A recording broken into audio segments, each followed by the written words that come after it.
London, 1872. I have entered into the service of a new gentleman. It would seem he is a gambling man.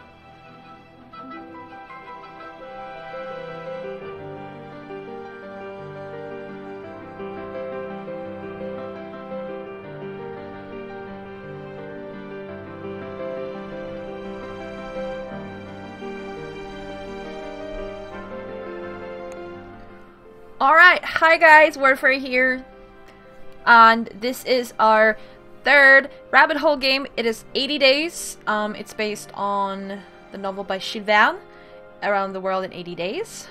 And I have really been looking forward to playing this game since I bought it, but I never have, so now we will. From what I understand, it's visual novelesque. Well, it's like a visual novel, basically, from what I understand, so you will be hearing me and my accents of differing quality trying to voice this. Hope it's entertaining, and I'm sorry for offending people. London.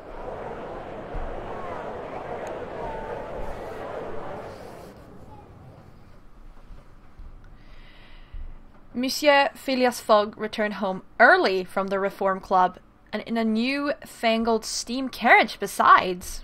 Oh, wait a minute, this is actually Passepartout talking. Okay, take two.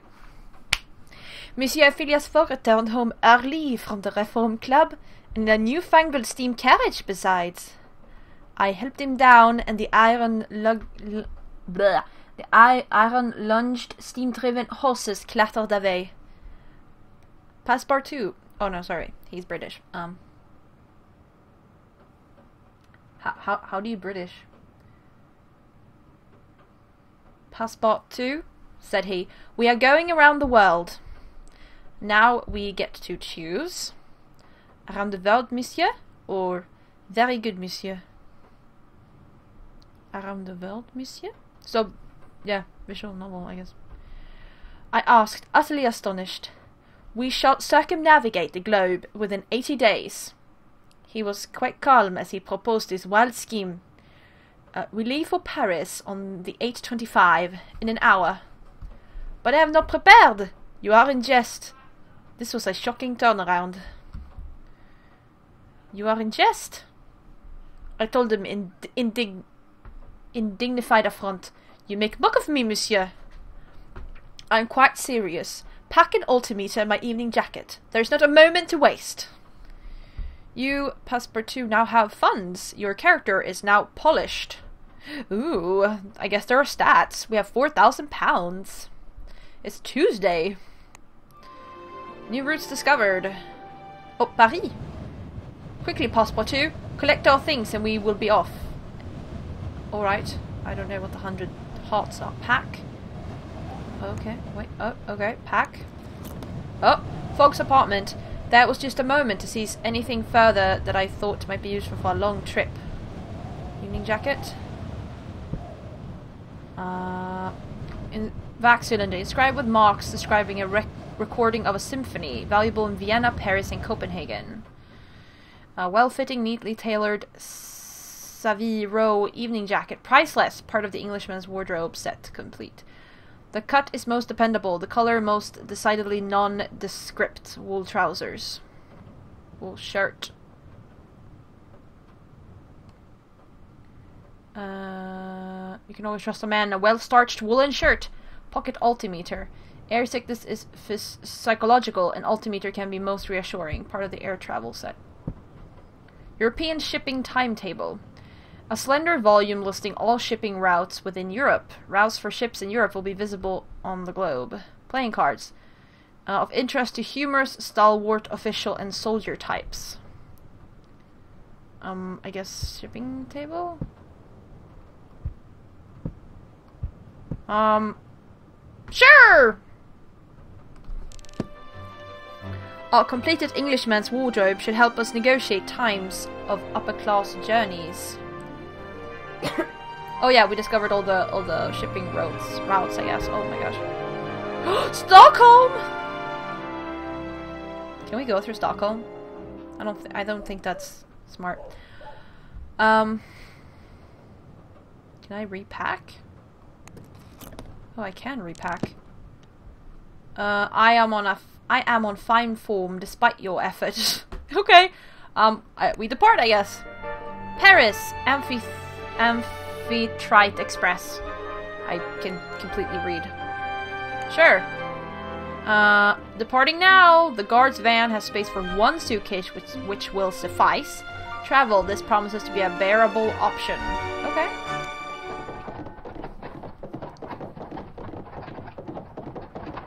Alright. We're traveling with Steam Horse. I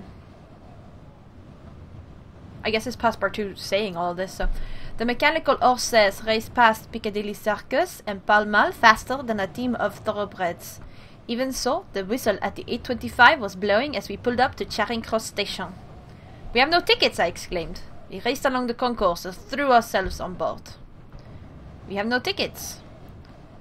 "That does not signify," Monsieur Fogg remarked over his shoulder as he hurried toward the platform. "We must not miss this train." I rushed after him and we leapt aboard, but I dashed to the ticket booth.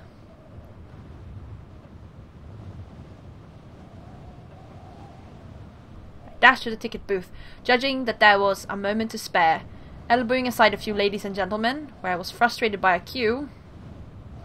I'm actually gonna elbow people who were ambling about as though this were Brighton Pier and not a busy train station.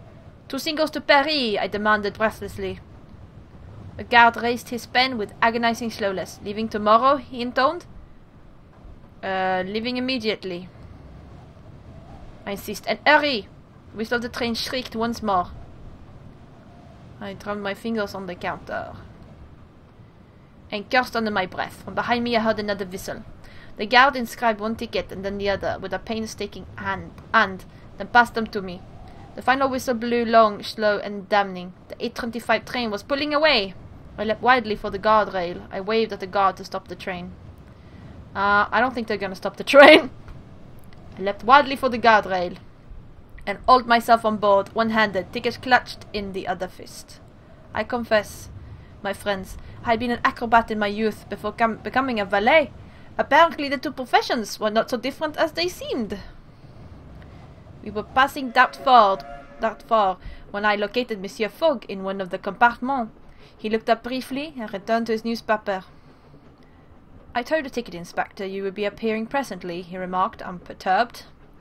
"Your funds have gone down a little." I mean, apparently they cost £45. Like, your character is now well healed. I'm not sure what that means, but sounds good. Converse? Sure, why not? "I'm at your service, Monsieur Fogg." Passepartout. Talk about the money, I guess. "This journey will be most expensive, Monsieur." "Indeed, but we can earn a little from buying and selling our possessions as we travel." "But tell me, Monsieur, what is the purpose of our journey?" "I made a hefty wager, and I do not intend to lose." "Very good. Très bien." London smog away to rolling hills and the pastures of the Kentish countryside, still untouched by the hand of technological advancement. Monsieur Fogg read his paper while I recovered my breath. We passed the day in silence. As afternoon turned inexorably to evening, I discovered that my master was one of those gentlemen who broke their silence rarely, if at all. A guard rapped on our door a few miles before Dover. "We are about to submerge," he warned. "Takes some people a bit funny, so watch out." "What do you mean, submerge? But it is safe, is it not?" "Très bien. Very good." I know I know what it means. I think I know what it means. So let's go with très bien. I replied as though submerging inside a 1,000-ton metal train was quite ordinary for me. If you feel claustrophobic, the guard replied, try running up and down the corridor. I always find the exercise helps. With that, he closed the door. I could not help but shiver. I pressed my face to the window glass. Would Monsieur Fogg be claustrophobic? I would probably be claustrophobic. I don't know what we do. What would be fun? It would be fun to press the face to the window glass, but I really don't think Passepartout would do that. Gonna help a shiver as the fins above the amphitrite's wheels extended with a hydraulic hiss. Night fell and we plunged past the end of the track into the freezing water of the English Channel. Your relationship with Fogg has improved slightly. Oh, cool. We best friends now? Yeah. Day 2. The amphitrite plowed through the water overnight and splashed up onto wider gauge French tracks at Calais as dawn broke. Do you have a route in mind, monsieur? I began to consider what we might require for our journey.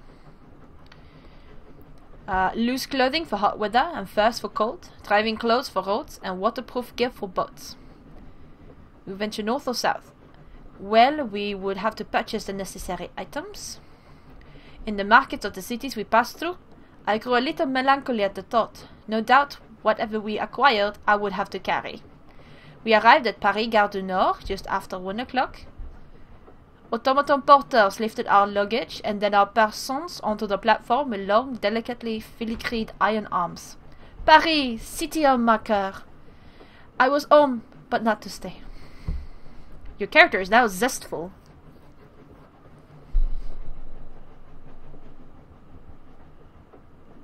Why are there English words that I don't fully understand? This is so confusing.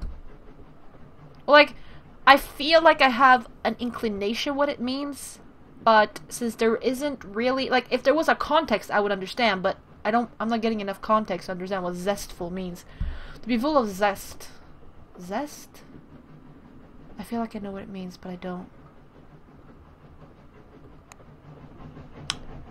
Well, someone's gonna help me. Thank you. You seem quite the handyman to have around, Passepartout. Alright, so... Okay, now things are happening. Oh god, the clock is running down though. Paris. Market doesn't take any time, it seems. Going to the bank takes 2 hours. Exploring takes 4 hours. Market, I guess? Rue Claire. Tucked away in the 7th arrondissement is my favorite market street. Why is the time running so fast? Shaving kit. Pear's soap. Wait, extra suitcase. Precisely made beautifully, presented valuable in Copenhagen, Warsaw and Budapest. Part of the valeting set. Traveling cloak, part of the gentleman traveler set. Chateau de Camels wine, I mean. Worth 2,300 in Berlin.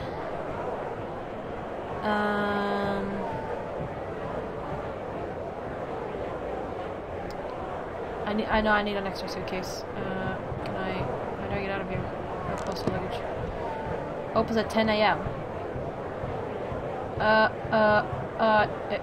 Oh my, wow, this is so stressful! Stop! Your route's discovered! Okay, so I guess when you've played this a couple times, you know what to do, right? We had a few hours to spend. I asked Monsieur Fogg if I might enjoy my city before we had to leave. Indeed, and should you learn anything of note, be sure to relay it. I nodded and headed into town. I talked on the streets. The talk on the streets was of one thing only, an enormous, elegant oval stadium, constructed upon the green fields of Champ de Mars, and containing the technological marvels, art, amusement parks, and milling crowds of the World's Fair. Wait. I know this. 1872.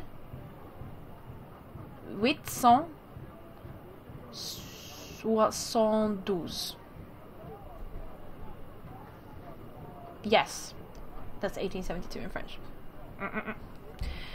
My city still wore the scars of last year's siege. I ventured inside, but I was certain Monsieur Fogg did not intend for me to visit fairs. I ventured inside. I mentioned inside the grand illuminated pavilions of the exposition. That was an achievement unlocked for the World's Fair. An artificer was replacing an arc light. I went west towards the airship hangar. Past a booth with a husband and wife pair selling panoramic hot-air balloon rides to eager tourists. I inquired as to the hourly rate. The hangar was crowded with airships. Wondering if perhaps the balloon could be encouraged to go a little way east as well and contribute to our great journey. 88 pounds? We're in France. Why are you using pounds, dude? Okay, I don't know how to voice someone who uses pounds but is in France. Well, it's a World's Fair. I guess they don't have to be French. 80 pounds for a half-hour flight, the man responded. Not today, I think. I guess that is robbery. Not today, I think. I replied swiftly. The man nodded and moved on to the next punter with great swiftness. I regarded the airships that filled the hangar behind him. I returned to the main hub of the exposition. Regard the airships. There were a huge number on display from all over the world, and my eye was immediately caught by the African-made rigid metal balloon, the gilded Egyptian Ifrit-class airship, the metal-clad four-propeller Savarkar Atmotique, the bully coal gas-powered Ottoman Gaic, the twin-bladed Peruvian Gyrocopter.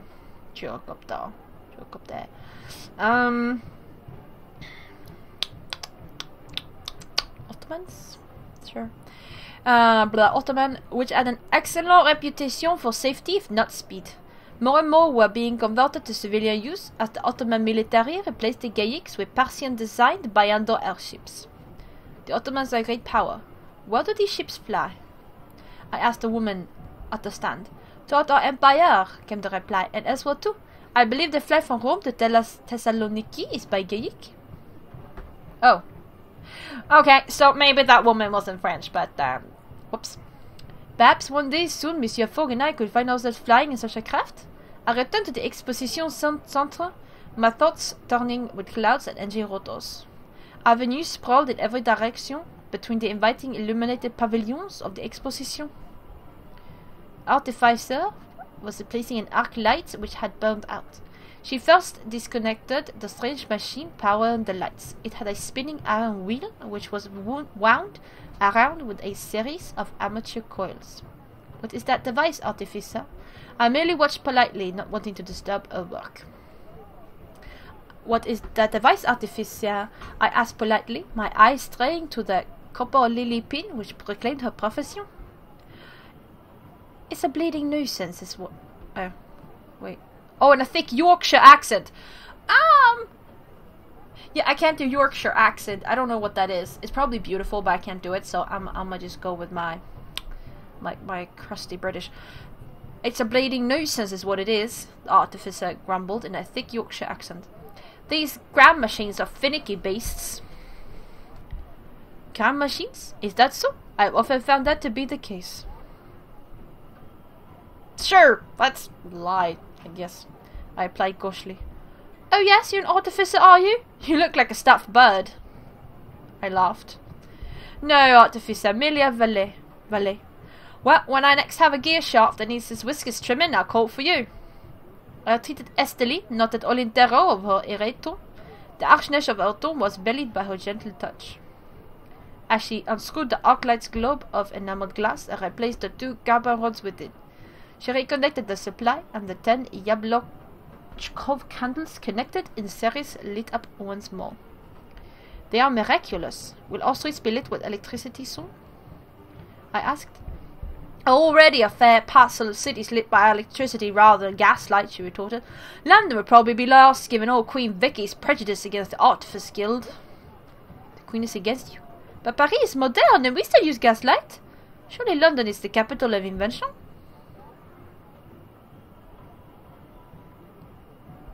I asked. There are even Trevitic-themed carriages on the streets these days. Artificer gave me a pitying look. London's not as advanced as you think, laddie, she replied. There are more automatas in the colonies than on London streets. She looked at her pocket watch, cursed, and hurried off, dropping something as she went. I hurried after her to return it, and she thanked me. My medallion! I'll need that to get my lunch from the canteen, thank you. I bowed in return. And she giggled. Stop that, you make me blush. She rubbed the coin thoughtfully. I was given this for my work in Istanbul, you know. I made a very special automaton. I think it works as a driver now on the route up from Izmir. I think that's right. An automaton who can drive? Of course. Is that so strange? I could only shrug. Who knows what is normal in this modern world? I looked about me once more. Crowds of tourists jostled and waved past, their eyes wide with wonder. Headed towards the red and purple tents of the Artificers Guild, I took a stroll down the Avenue of Nations. I decided to take my leave. Blah, blah, blah. Maybe Avenue of Nations? Sounds good. Lined with buildings in the styles of the nations of the world and manned by foreign delegates in national dress. Although the newly formed German Empire was a conspicuous absentee, a most eclectic sight. Oh. Why is Germany not there? In the city it had so recently conquered. The Austro-Hungarian delegation was being harangued by an artificer. The Zulu Federation had built a replica village. The Zulu Federation. Ooh. I kind of want to see what this artificer is doing, though. Harangued. Let's see what the artificer is doing. Who looked to me like a farm boy from Provence. The artificer was pointing at one of the soldiers guarding the doorway and shouting in terrible German. Oh god, my German. Okay. Verboten. Verboten. Verboten. That is not German. I peered at the soldier. What is the matter here? I asked the artificer and he rounded on me. These Austro-Hungarians! He raged in peasant-accented French. How dare they? Every nation has the right to be here. What do they dare? That! Oh, the artificer pointed. That! The soldier by the stand moved suddenly with a mechanical judder, and I realized he was no man at all, but rather an automaton with an enamel-painted uniform and pewter face. The artificer cursed. These Austro-Hungarians have brought the automata soldiers to Paris, even though war machines are expressly forbidden by the guild. Who knows what danger they might represent? I turned away hurriedly. My feet were tiring, and the hour was growing late. I returned to Monsieur Fogg, who was eating a meal of plain boiled beef à l'anglaise. Did you enjoy the exposition? My master inquired diffidently, as though I had been out visiting an aged great aunt, I having preferred a hearty meal in an English newspaper, and I nodded. Nothing else could impress me now. We are unspeakably lucky to live in such an age of invention. Will we travel by airship, do you suppose? I asked. I think it highly likely, he replied. They are expensive, but extremely fast.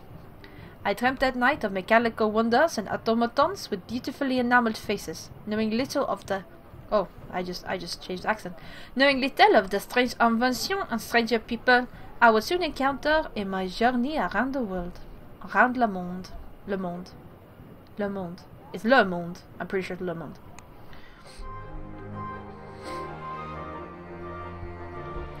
Okay. Oh, people talked about routes. Ah. The clock is ticking, Passepartout. We must decide on our next steps quickly. Hotel? No, I don't know what the hotel does. Okay, plan. This is stressing me. Hard. Heading west? Okay, where do we go? Arrives tomorrow. Huge walking machine. Okay. Christiania. Wait, where's... Can I... Oh. Stockholm! No, I can't get there. Zurich, Munich. Departs in 2 days. Arrives Friday. Arrives Saturday. Arrives tomorrow. Arrives Saturday. It's gonna take a while. Arrives next Friday. Arrives next Sunday. Terrible experiment. Okay, what is happening here? Can we, like... We can't go to Zurich. You know what? Let's go upwards and see where we get from there. Sure. A private car departs for Amsterdam tomorrow before 5 p.m. Next departure leaves tomorrow. To travel this way, we will have to stay the night. Okay. What if I don't want to do this? Oh my gosh. Can the clock stop ticking? I mean, can the clock stop ticking? Okay, fine, we'll go to Munich. The Orient Express. In 2 days. I expect this departure could be altered. Oh, negotiate! Well, let's try that. The Englishman's wardrobe should yield results. Most generous. No charge tomorrow. The ticket will require further £170. Oh. Okay. Sure. Wait, are we going now or not?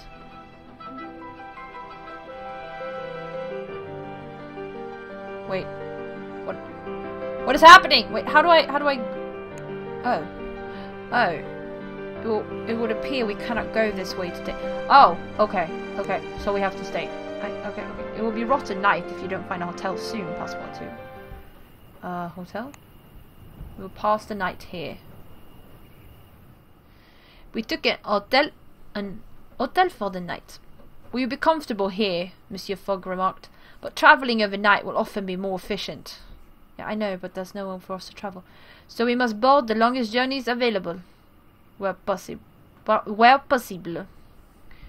We cannot travel where it is not possible, certainly, he replied. Still, the surrounds of the Hotel Ritz were most enjoyable. Enjoyable? Click the clock to skip an hour if you're waiting for the market or a bank to open. No thanks. Yes, embark. Yes. Let's go to Munich. Boarding the Orient Express was an altogether calmer affair than our race through London had been. Mechanical porters loaded us in through the windows, then snapped them shut with a delicate click. The train was very beautiful. The train was extremely fast. The train would be the first leg of a much longer journey. The train was very beautiful. A jewel of both European design and European diplomacy, with the Compagnie Internationale des Wagons-Lits having persuaded several envious empires to be linked together by the train line. It was uniquely placed to sweep us across Europe. It was one of the many modern developments that had led to Monsieur Fogg's wager. Or at least as far as the Deutsches Kaiserreich, where the track currently ceased. A last long whistle blew, and we began our journey east. Converse, I guess. Greetings, monsieur. Can I help you, tall monsieur? I am the guard on this train. Ask George Mazard about Munich. Hello, Georges Mazard. Pray, tell me about Munich. Munich is doing very well these days, I hear. Ooh. Munich, Zurich. Prague. Is it possible to go from Munich to Prague? Now you listen to me. You can obtain zoetropes in Prague, extremely valuable in Izmir. What more can you tell me about Prague? Some people say the most efficient way to Prague from here is to go via Berlin. Okay. Where is Berlin? Where is Oh no, Berlin is upwards. What? My master wished to be undisturbed, so as we left Paris, I barred the compartment door, I left him and went to explore the train. There was a delightful dining car and an observation deck formed by the replacement of an entire compartment with an open glass cube. I stopped there watching the scenery flash past. I attended the dining car. I saw nothing that interested. Dining car sounds good. I attended the dining car and found a few groups of people talking quietly. I eavesdropped shamelessly. I sat with a young composer. I joined a pair of young Parisian ladies. Young Parisian ladies who were toasting the adventure away from France. They were going to Vienna to hear a concert by the great steam orchestra there. I only hope we will be allowed to leave, one confided. Because of the political situation? Because of your great beauty? Asked. The girl whose name I learnt was Isobel Poitiers nodded. Papa says the Emperor is spoiling for war, and her friend agreed. I remember Belgrade. The mood fell sombre. I tried to lift their spirits by telling them of our journey. I asked about Belgrade. I finished my cognac and bid them good night. Lift their spirits, I guess? And the bet my master had made. Both girls' eyes opened wide. Around the whole world? One demanded. You will get lost, the other agreed. I hope not. We cannot afford the time to get lost. So long as we head east, we cannot get lost. We cannot afford the time to get lost. I answered dashingly. The girls giggled in reply. We passed another hour discussing what we knew of the city of music to which they were headed. Isobel seemed certain it was connected to both Venice and Budapest by good roads. I debated whether to share this information with my master. I could hardly wait to inform my master of this news. The more options we had, the better. I finished my cognac and then I returned to Monsieur Fogg, who, to my surprise, looked up from his paper at me. What did you learn? He inquired. There are roads from Vienna to Budapest and Venice. I declared cheerfully. Oh, I gave him a French dialect. What did you learn? Monsieur Fogg nodded in with approval. Very good, he said. I see you will be most useful. High praise indeed. We arrived in Munich a few hours lately. Relations with Fogg have strengthened slightly. Okay. That's good. Okay, Venice is good because Venice has connections, right? We have to sleep here and explore in the morning. Does the hotel cost anything? We stay at the hotels for free! The Franco-Prussian War had concluded but a year previously. Thus my French accent was a disadvantage. Thus I flaunted my French accent. We'll go with that. Disadvantage, during our short time in Munich, the concierge of our hotel was most suspicious when I approached the desk. I did not care for politics. I was not immune to a certain bitterness.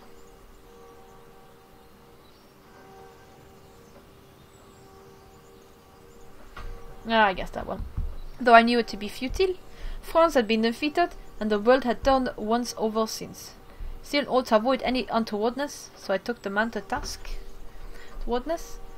I spoke as little as possible, affected a Viennese accent. I don't think you should fake accents. Spoke as little as possible.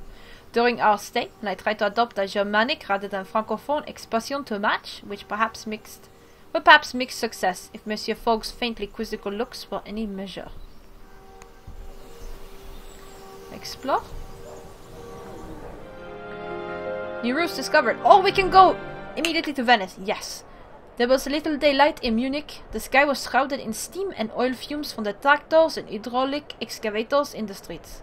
I wish we could go to Stockholm, but I really feel like we don't have the time. But I would have loved to go see what whatever they made Stockholm into in this game. Workers shouted to each other, a place of industry then. I quickly returned to the safety of a cafe. Workers shouted to each other over the din of construction, while the more fastidious citizens wore dark cloaks over their finery. I brushed a few specks of dirt from my collar in horror. Truly, technological marvels aside, this was the very height of barbarism. A man's last pristinely white shirt is sacred. Rumor had it that this work was the doing of the Bavarian king, who had become obsessed with steam power, but the spectacle was more interesting to me than the patronage. Obsessed with steam power, and was spending an exorbitant sum on imported machinery and engineering works. The Kingdom of Bavaria had recently joined the German Empire. It appeared that the king suddenly had much more time on his aristocratic hands. Well, what matter the whims of aristocrats? Power and free time are a most potent and dangerous combination. As our journey, I fear, proves, the character is now courageous. Oh yeah! You're quite the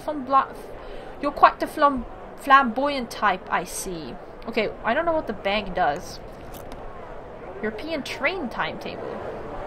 Ooh. Okay, I kinda like the...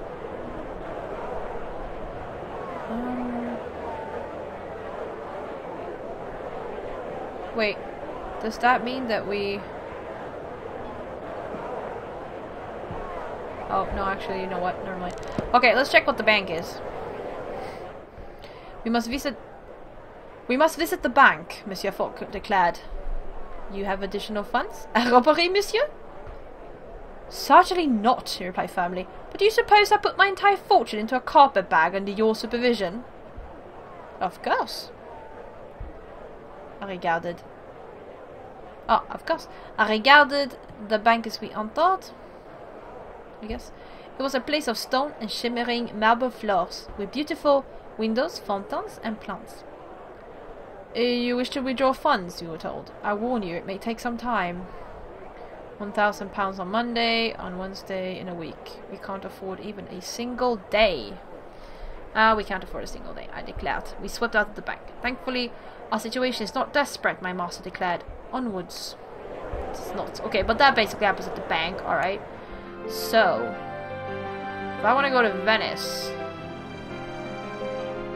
because from Venice we can go to Athens, and then we can go to...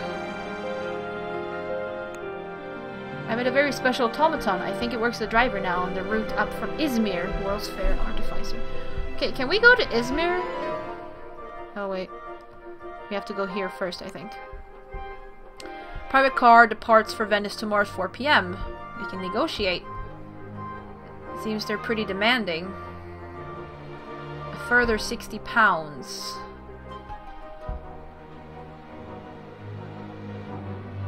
Wait. We pay to before... No, that's not. I want to go to Venice, but it departs tomorrow before 4 PM. Okay. So we have a day. Bank opens on Monday. Wow, thanks.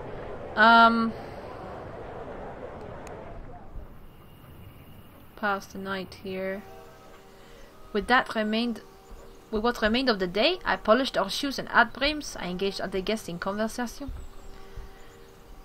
to find out what I could, but came away with nothing but advice for doing laundry. Relations with Fogg have strengthened slightly. Okay. We depart for Venice. -9 hearts. Okay. The open road. This will be a bothersome route.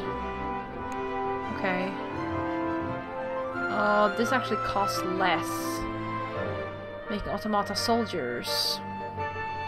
Oh, it's still a car. You know what? Nah. We're gonna go to Vienna. The private car. Looks great. We hired a private driver with an oil-guzzling Bose car who took off on high speed. Who took off on high speed once we were aboard. I did not believe it would make the long journey. It appeared to be reinforced with metal strips and brackets. I slept the whole way. That looked a lot like parts from broken farm equipment. The driver himself had haymaker hands that suggested he had not long ago been a laborer on the land. I asked him about himself as we drove, but he replied in monosyllables, so our conversation degenerated into a guessing game. Had he designed the car himself? No, it was a Bozek designed by Bozek, of course. Did he like Venice? Yes, it was very beautiful, especially at night. Did he drive often? Of course he did. He had a family to feed, didn't everyone? I exhausted him. We fell silent, but for the sputtering and spurting of the engine as it exploded rhythmically beneath us. It exploded rhythmically? Okay, then. I think that's a good thing. Let's converse with Fogg. With your wish, master. Why, my dear Passepartout? How is our progress, monsieur? Day 5, I believe? Early days. How are our funds? We are quite comfortable. Very... Très bien. Très bien. By midday, we had crested the mountain, and our journey down was almost steam-free. We rolled with the driver pumping the brake handle. I relished the fresh air. Brake handle of the horses twice a minute, every minute. For the entire 6 hours, it took us to reach level ground once more. And then there was the Adriatic Sea. But there was still another 2 hours to go. Adriatic Sea. Sparkling as though encrusted with jewels. Thoughts of grimy London flew from my head. This was the life. In short, the car did not explode and we were rowed across the gulf to the city of Canal. The lamps were just being lit and we lost ourselves in the narrow, winding alleys, enjoying the smells of grilling fish and red wine, and the sparkle of glass on shop windows, on shop fenêtres. This was a pretty place we had arrived in indeed. Relations with Fogg have strengthened somewhat. I don't know why, but okay then! There seems to be no departures today. We should explore a little. Okay. But our 40 minutes are up, so take screenshots. So here we go. Last saved in Venice on day 5 at 3 p.m. Here we go. That will be it for this test. This is fun. I should probably read the whole thing in like a normal, my normal accent, and then just do like the accents for like, when they speak, like their lines. That would be easier for me too, but still, it's fun. This looks cool. This looks really cool, and definitely replayability of like trying to take a different route, of the game, and like seeing like, I would like to go to Stockholm, but whatever, and like, it seems like when you know a bit more about the game and what you need and how the items work, you can do more of like the selling and buying, and like when you have a sense of like how far you've gotten, you can start going to the bank and taking out funds, even if it takes a while. And yeah, I'm just getting through the world, because like we're still in Europe, right? But like when we get out of Europe to other places and all the different like interactions, I think I vaguely remember that I heard or read somewhere that there's romance in this game as well. Not sure. I think so. I think I might... Did I read something romance somehow? Something that I vaguely recall. But this looks fun, in my opinion. But definitely, it's basically a visual novel. It is like in Jules Verne's 80 Days Around the Globe. I don't remember automaton, so I think that's definitely something they have added to the story and whatever. But that's really cool. Like, I love it. It's definitely a visual novel, but with game around it, or with like it doesn't feel initially necessarily like a visual novel, but basically what it is, and it's not voiced, so you know, you read. But you get to decide where to go, when, and I mean, I thought it was fun. Like, if you like visual novels and don't have anything against like the reading, and you have to have strategy. Like, oh my god, it's so stressful to me seeing the clock tick down when you're in a city, and I understand why, because like the point is that it's timed everything, right? But so I feel like the first time, pretty sure I'm gonna fail if I try to like play the entire like 80 days thing. I'll probably fail because I would take a lot of time in different cities, right? But when you know a bit more of the game, you can do it more efficiently and like get through and try to, I don't know, get through as fast as possible, and I don't know, whatever. But it seems fun with replayability, but you definitely have to be interested in the whole like, in that it's a visual novel. Like, if you don't like that, this game not for you, right? But it's fun. Like, I like reading aloud and trying to do voices. I can't do a Yorkshire accent. I don't even know what that sounds like, but I can try my French, and I try to like put in French words if I remember them fast enough, and stuff. I can't do too many accents, but try. But I like reading aloud. It's fun. It's a lot of fun. So I am not fussed about that. It looks just as fun as I thought it would be, and definitely when you get farther, and if there actually is romance somehow in this, hopefully it's not forced, like, or like cringy or anything, but that would be cool. I wonder if Passepartout and Phileas Fogg can have a romance. That would be cool. I don't know who you romance. I vaguely recall something about that there's romance in this game. I don't even know. I could be completely wrong, but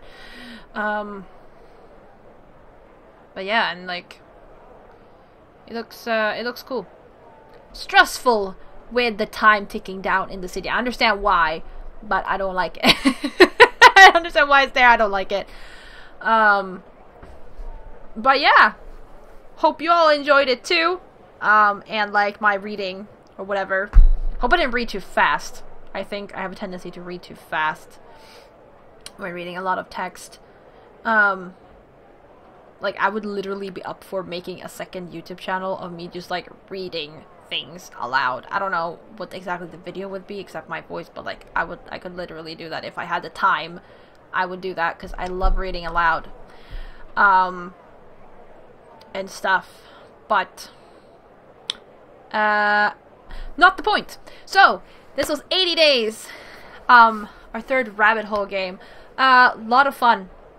I think it's a lot of fun. This is, and this is like, we just scratched the surface, so my impression is that it gets funner.